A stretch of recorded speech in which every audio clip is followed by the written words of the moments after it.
किया हुआ है, किनके पास है, तो आप पाएंगे कि आप ढेर सारे विहारों में जाकर देखिए जिनकी तस्वीर बिगाड़ दी गई। तथागत गौतम बुद्ध को कपड़े पहना करके, उनके आंखों को सफेद करके, उन पे तिलक लगा करके उनकी प्रतिकृति को बिगाड़ दिया गया।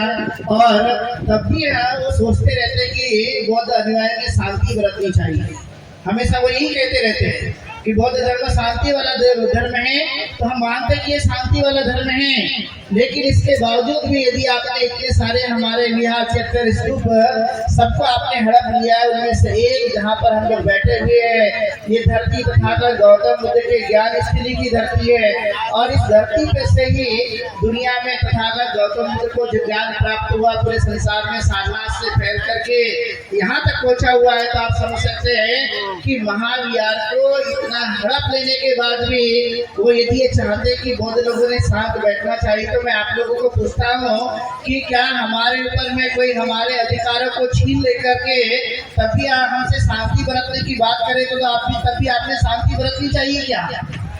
मैं आप लोगों से पूछता हूँ, शांति मन के लिए होती है, लेकिन कोई अधिकार छीनता होगा, कोई शोषण करता होगा, कोई हमारे ऊपर में अन्याय अत्याचार करता होगा, तब तथागत कहते हैं आपको शांति बरतने की जरूरत नहीं है, अपने अधिकारों के लिए आपको लड़ना पड़ता है।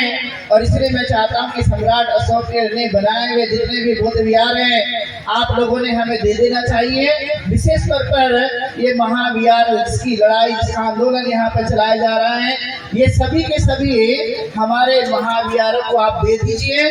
हम कभी भी आपके खिलाफ में कोई बात नहीं करेंगे, क्योंकि हम शांति प्रिय लोग हैं। लेकिन आप ये तब भी कहते रहते होंगे, भारत की सरकार तब भी ये सोचते रहती होगी, क्योंकि भारत से बाहर जाने के बाद में वो कहते हैं कि I come from India, land of the Buddha. अभी भी कह दीजिए कि हम महाविहार को मुक्त करने के लिए यहाँ बैठे हुए हैं, तो आप आकर हमें सहयोग कीजिए और कह दीजिए कि ये महाविहार जो है बौद्धों को दे दीजिए। तभी ये शर्मिंदगी आती है, तब ये नहीं कहते कि दुनिया में तथागत को जाना जाता है, तथागत के धर्म को जाना जाता है, और इसलिए वो लोग वहाँ जाकर कहते हैं। इसलिए मैं बौद्ध अनुयायियों और भिखुरियों से ये बड़ी पैमाने पर आह्वान करता हूँ, आप जो बड़ी संख्या में यहाँ पर इकट्ठा हुए, ये आज का दिन अंतिम दिन नहीं है। ये तो हम यहाँ पर जयंती मनाने के लिए बड़ी संख्या में इकट्ठा हुए, लेकिन जिसकी शुरुआत यहाँ पर छोटे पैमाने से की गई, आज बड़ा रूप धारण कर लिया है।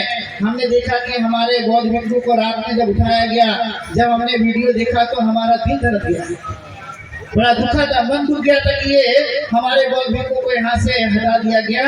लेकिन वाजिब मांग को लेकर के ये धरना आंदोलन चलाया जा रहा है। इसलिए सम्राट अशोक का ये धर्म, जिन्होंने तीसरी संगति के बाद 9 मिशनरीज को पूरी दुनिया में भेजा, चाहे वो श्याम हो, चाहे वह स्वर्ण हो, चाहे फिर वह अन्य और भी कई राज्य भारत के जहाँ पर तथागत का धर्म पूरे संसार में फैला था, उसका क्रेडिट यदि किसी को जाता है, उसका नाम है सम्राट अशोक। इसलिए उन्होंने 9 मिशनरीज भेजे थे।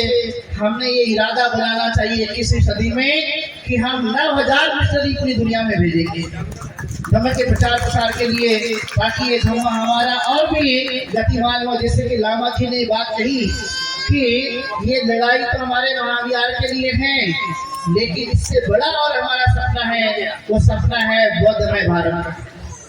और उस बौद्धमय भारत की क्रांति के लिए हम सब बौद्ध भिक्षुओं ने अपने विहार को छोड़ करके धरना स्थल पे आना है, और उपासक उपासिका को अपने काम को भी छोड़ करके धरना स्थल के लिए जनसंख्या, यानी से ज्यादा संख्या कहा जाता है, वो हमें बढ़ानी है और ये सपनों को साकार करना है। इसलिए इस धरना स्थल से हम लोग आह्वान कर रहे हैं बार बार कि आप बड़ी संख्या में इकट्ठा हो जाइए, और आने वाले बुद्ध पूर्णिमा तक कम से कम 1 लाख लोगों की संख्या इस मैदान में होनी चाहिए। तो आप लोग अपने साथ साथ कम से कम 100 लोग लेकर आएंगे कि नहीं? कब तक? बुद्ध जयंती तक। तो आप हाथ खड़े करके बताइए मुझे कि आने वाले बुद्ध जयंती में इस धरना स्थल पर 1 लाख लोग कर देंगे? साधु आप सबको हो कि आप 1 लाख वादा कर रहे हैं ये लोग कि हम 1 लाख संख्या बढ़ा देंगे, तभी हमें कामयाबी मिलेगी। और मैं पुनः एक बार बिहार सरकार को और भारत की सरकार को यह आह्वान करना चाहता हूँ कि बौद्धों की वाजिब मांग को आप पूरा कर दीजिए। बौद्ध लोग जो शांति का धर्म अपनाते हैं वो शांति से ही रहेंगे, लेकिन क्रांति करने के लिए आपने हमें उतारू कर दिया है। तो क्रांति भी करके हम दिखा रहे हैं और बड़ी संख्या में हम लोग यहाँ पर इकट्ठा होकर इसे कामयाब बनाएंगे। ज्यादा लंबी बात न कहते हुए मैं सम्राट अशोक को पुनः याद करते हुए तथागत गौतम बुद्ध, परम पूज्य डॉक्टर बाबा साहब अम्बेडकर जिन्होंने हमें ये धर्म दिया है, उनके इस मिशन को कामयाब बनाने के लिए हम पूरी तरह से कोशिश करेंगे। सबका बहुत बहुत धन्यवाद और सम्राट अशोक जयंती की ढेर सारी मंगल कामनाएं सभी देशवासियों को। बहुत खुश मंगल।